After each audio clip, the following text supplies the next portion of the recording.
Hello, come on in. My name is Rachel Jackson. I'm in such a good mood because my husband, Andrew Jackson, just won the election for president. I'm so excited. Here, I'll quickly talk to you about myself and then I had to continue celebrating with my husband. I was born on June 15, 1767, in Virginia. My education was average for girls when I lived in Virginia. I learned everything from cooking to needlework. Like most of us, I never had much time for books, but I do remember quite a journey I took through dangerous Indian territory when I was about 12 years old, when the Cherokees were at war. In 1784, I was married to a man named Captain Lewis Robards. I was only 18 years old. He was a very handsome man, but he had a bad side to him, too. He was always very jealous. He was particularly suspicious of a 22-year-old tall, thin, blue-eyed man named Mr. Andrew Jackson, whom my mother was renting a room in her cabin to. Lewis became abusive and angry with me. Finally, he did not care about me any more, and he kicked me out of the house. Such a horrible man. We were only married for 3 years and thankfully divorced in the summer of 1791. Then Mr. Jackson asked me for my hand in marriage.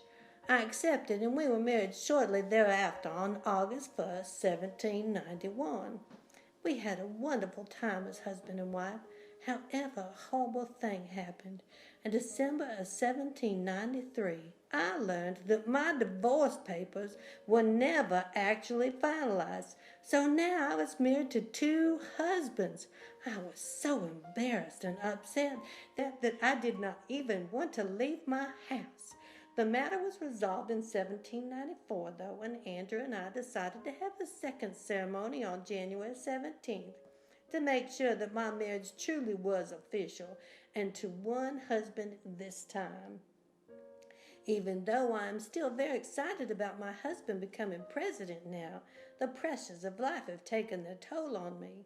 I do have a little bit of a heart issue, but I think nothing of it most of the time.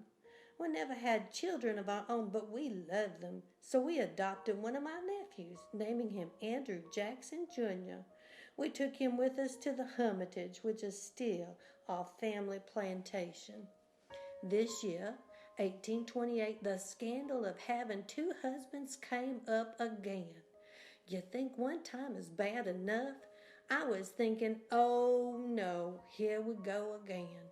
We figured that it was Andrew's presidential opponent who found out about my double marriage, and it all became terribly stressful. But I'm so glad that we have all that behind us now. During our inauguration this week, the presidential ball was an open house event at the White House. My goodness, there were so many people. They came through the front door, back door, and even the windows. There was so much chaos that Andrew had to leave. When he came back the next morning, the whole mansion was torn apart. People were so happy that he won that they didn't even notice the damage they caused. Well, I really have to leave now. Thank you so much for visiting. Goodbye.